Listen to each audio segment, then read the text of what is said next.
3, 2, 1.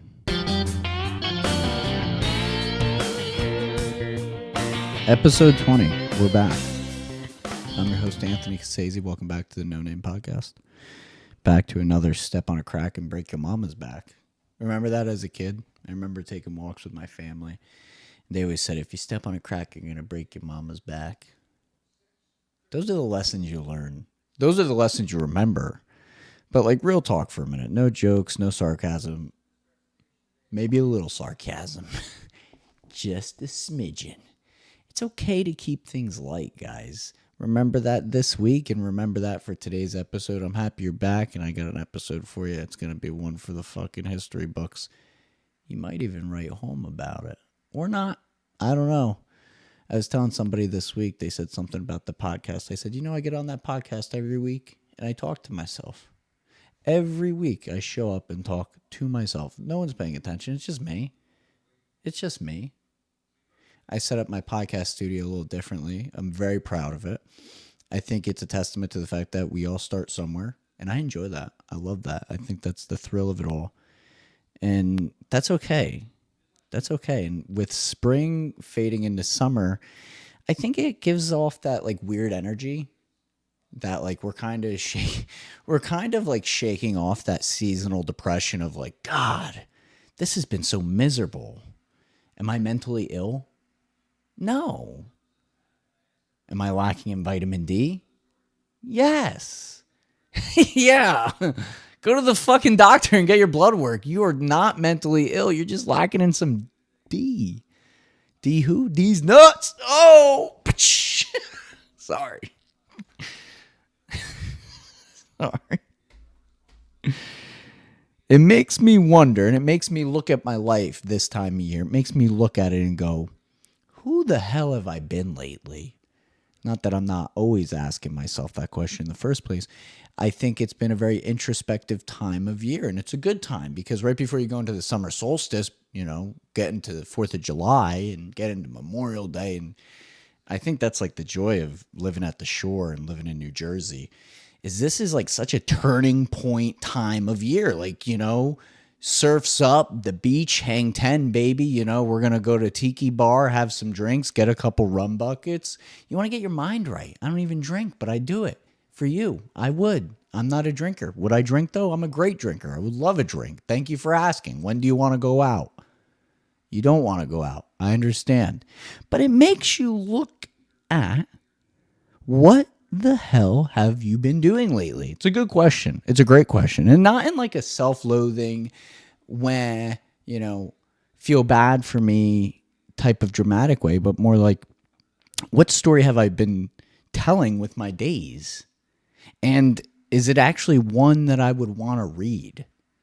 Are you acting, I guess is the question, are you acting in alignment with who you want to be? That's a fucking trippy question, dog. I think I am. Every time I think I am, somebody reminds me, you're not, Ant. I'm like, gosh, darn it. I'm doing my bestest. And I think that's all that we can really do. But it still doesn't mean we can't be introspective about the shit we go through. And that's kind of where my head's been at for this episode, really. Yeah, I was like, you know what? Let me get serious. I haven't been very serious lately. I've been very jovial, been very funny, and I think all my funny jokes are losing their ahas with people. Some people have let me know they're not very happy. I'm still laughing, but, look, you live fucking one time. Don't live for anybody else. Live on your terms, okay? And if somebody's not happy with it, you have to decide, is this person important enough that I think maybe I should hear them out and listen to them? And the last couple of weeks have got me really asking myself, who have I been lately? Who have I been lately? Who have I been lately? But it would go without saying, and it wouldn't be fair to me or to you guys here at the No Name Podcast. If you didn't subscribe, hit that subscribe button. Please follow along. And thank you so much because I see I'm earning more subscribers, not just on my YouTube, but I also have my Substack where I do weekly blogs where I really just talk about everything and anything. That's where I really like to flex my creative muscle, I guess. That's where the writing really comes to life in my Substack. And I love writing in there because as a writer, you don't always have this impulse to write. It's not always there. You don't always feel like writing. But when you do, it's just like so magnetic and it's so electric. And all the writing that goes into these episodes and into my Substack and into my content in general over the last couple of years has just been like, I think for me, it's been really profound. It makes me really take a hard look at the story I am telling and what that might look like in 10 or 20 or 30 or 40 years. And I hope I live to see that come to fruition because it makes me proud of what it could be. And that helps me because on days where I really don't feel that, like the last couple of weeks where I just have this like very stale, like it just feels like very stale, the air, the energy, the lack of movement and progression. It feels very like, it gives you hope to keep pushing forward. It gives you hope to look forward to something. But I wouldn't be me without all my jokes. I wouldn't be me without all my jokes. And it wouldn't be right if we didn't talk about some of the biggest jokes. Some of the biggest jokes of the week. Okay. Buckle up. I'm not your mama, but buckle up. We going for a ride. We're going to start first with Mr. Firefest, Billy McFarland himself.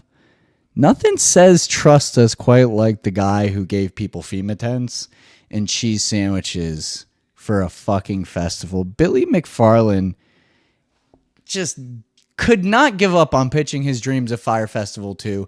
We've talked about Billy McFarland ad nauseum over the last several podcast episodes. I like this because I think it's like one of those like low-hanging fruits. I think Billy McFarland had a great dream, but this is a great example of you could dream big, but without action, you're fucking useless.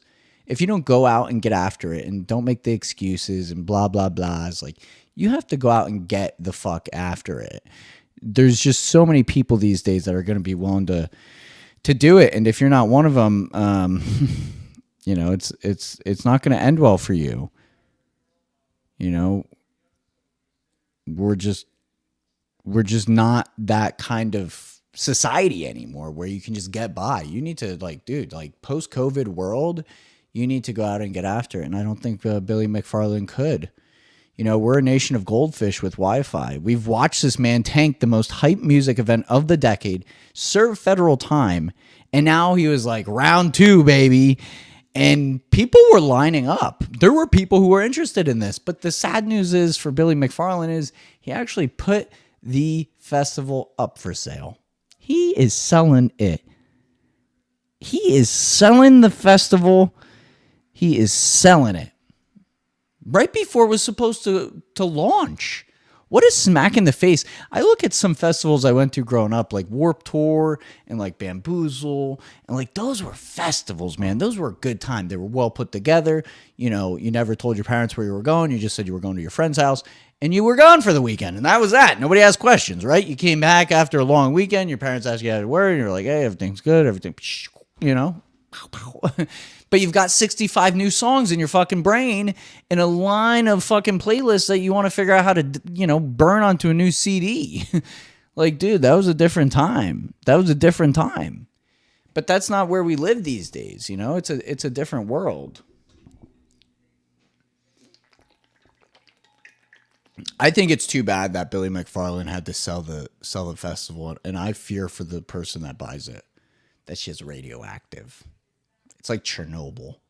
I wouldn't fuck that festival with somebody else's dick. Oh no. Oh no. Oh no. Hands off. Billy McFarland, man. He is peddling for something bad. It makes me wonder what goes through that person's head. But not so much so that I lose sleep over it. So, you know, that's the scoop, the inside skinny on Mr. Billy McFarland.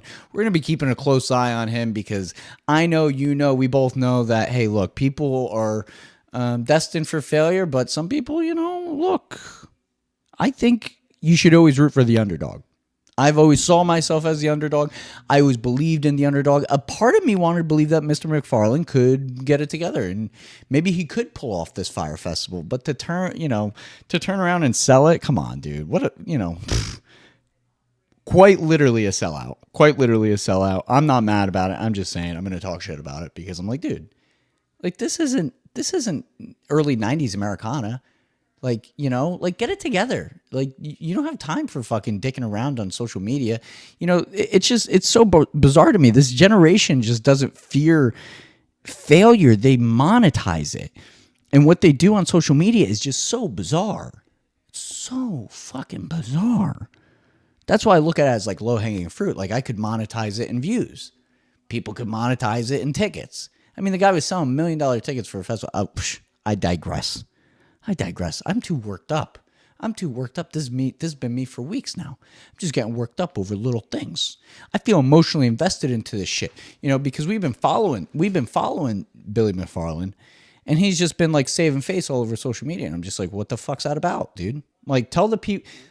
Here's how I really feel. Okay, here's how I really feel. This is how I really feel about Fire Festival. Make a 60-second reel. Billy McFarland. Tell the people you're full of shit. Own it. Say, I have lied to you for fear of being figured out, for fear of being not recognized, for fear of failing.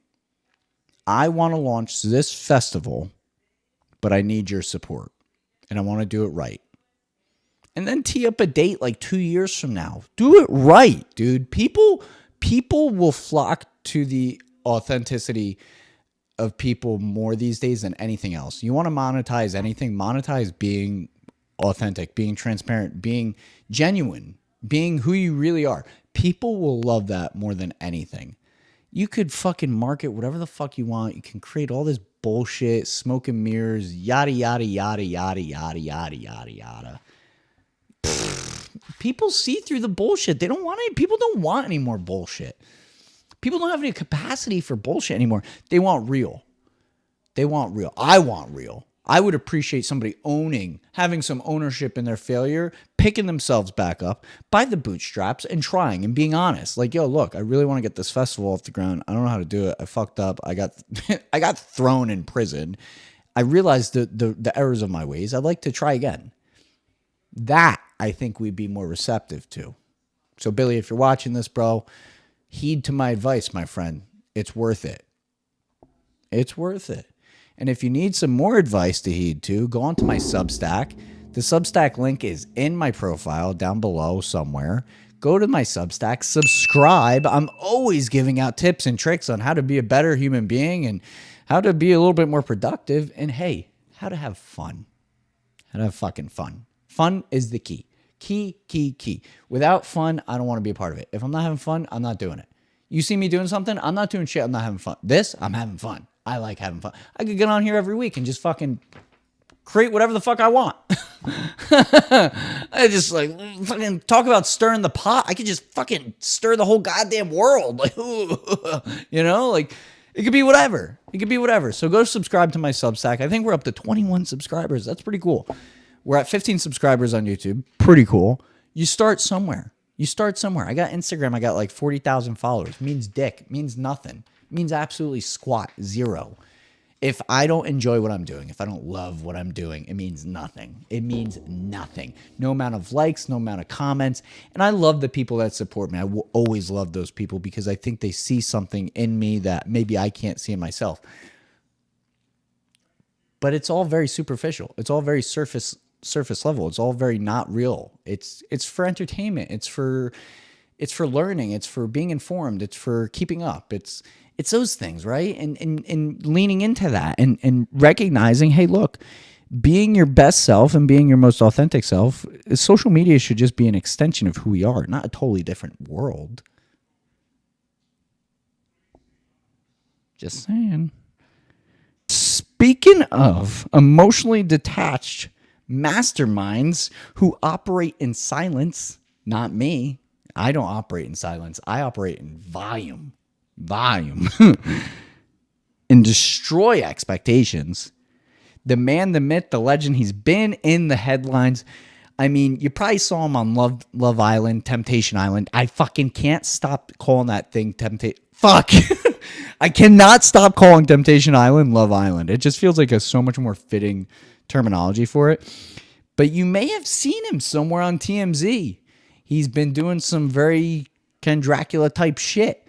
He's been out there. He was doing a little football stuff. You might know him. He's been doing some stuff. He's been out there trying, not doing anything. He's got nothing to lose, really. He's built a great career for himself. The man's been making surprise appearances like a disgruntled ex, just trying to check in. You fucking better believe it. I got wind of this guy. I said, we got to talk about him this week on the podcast. You better believe it. It's Bill Belichick himself. What the fuck are you doing, Bill? When asked in an interview how he felt about people and how they felt about him and his current relationship, we're going to get into that. We're going to get into it. He said, I haven't listened to people my whole life. Why would I start listening now? The interviewer was like, literally, how did you and such meet? And she wasn't even in the interview. We're going to throw it up on the screen. We're going to throw it up somewhere down below so you can take a peek at this crazy shit. She's like, we're not going to talk about that. He's like, we're not going to talk about it. Bill Belichick's in his 60s. That's crazy. I mean, look, man to man, Bill, good for you. You pulled the 24-year-old. That's great. And he's in the game. I mean, the guy's in the game, not in a football game. A lot of people know Bill Belichick as post-football land, post-Brady, Patriots head coach, I don't know, 6 or 7-time fucking winner of the Super Bowl. The guy's basically a mastermind. We get it. But we're not talking EA Sports in the game. We're not talking that. We're not talking that at all. We're talking Dayton. Yeah, he's hooked too. Bill, love is in the air. Not only have I been stuck in introspection world, I've been feeling the vibes of love myself. I'm hard to love. I'm one of those guys. Theo Von said it best. He's like, I'm hard to pet. I'm one of those people. I think I'm hard to pet. I think I'm deep down a hopeless romantic, and I've learned that I have to talk a little bit more about my own experiences because they say that's how people feel most connected to you. But I find it very difficult to talk in that vulnerable way. Sometimes I feel like, it feels weird. It doesn't feel natural to me. And love has been finding its way in, so I get it, Bill. I get it. Because, man, when it starts coming in, it starts knocking, it starts banging, it starts kicking, it's screaming, let me in! I want to love you. And, hey, that's pretty cool. Everybody needs somebody to love, right? Even Bill Belichick.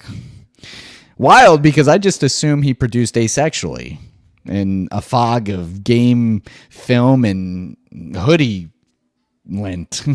You ever see this guy? He's like homeless. He's not okay. Like, imagine dating Bill Belichick. He's such a fucking weirdo. Yeah, he's one of the greatest football coaches in all time, and that's fucking fantastic. But, I imagine dating him probably, every date probably ends with him mumbling some bullshit. He's not right. He's probably at the end of the date, he's like, we're on the dessert. Are we on the dessert? Would you like a dessert menu? Ugh. And then you gotta crawl into bed with that guy. Ooh. Give me the fucking heebie-jeebies, man. Oh, no way. Not a chance. 24-year-old Bill Belichick. I don't know how old Bill Belichick is, but I know he's in his 60s. And he's now he's the coach. Bill Belichick is the coach for UNC. He's a head coach for UNC. And UNC's like, dude, we don't know what the fuck is going on, but we're not happy about this. The school is getting involved with the PR and the publicity side of things, saying we're not sure about you dating this girl. It's it's interfering with what you're doing here. This has been more of a TMZ run, a publicity stunt, instead of you actively teaching our students this program.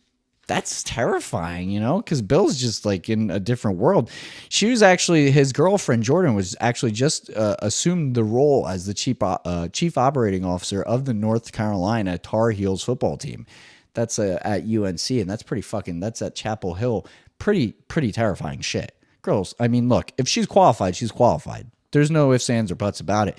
If you've got the know-how, and you've gone through the curricula to achieve the academia that is required of that position, then fine.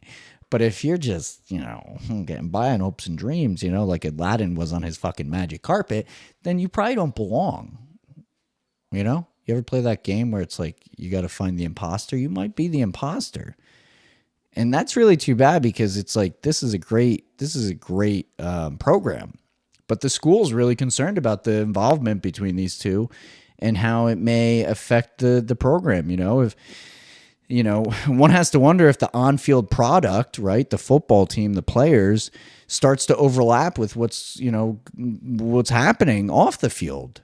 You have to wonder what's going on there. There's going to be a great disparity, and I don't know. We're going to be keeping an eye on this. I don't know if it interests you guys, but I'm interested. I want to know. I don't really follow fucking football, but I do follow Bill Belichick's nasty ass. I know he's up to no fucking good, but you know what? The old man doesn't give a fuck.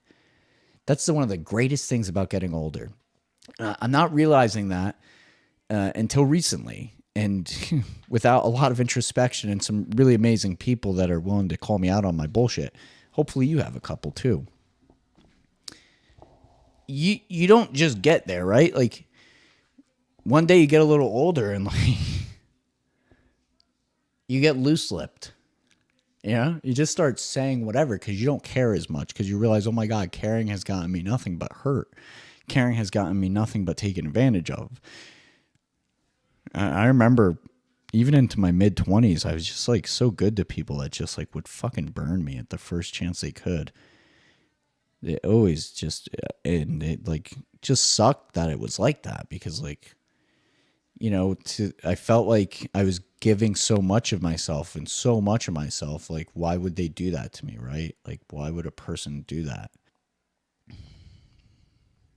But that's not my fault. I'm not responsible for how people treat me.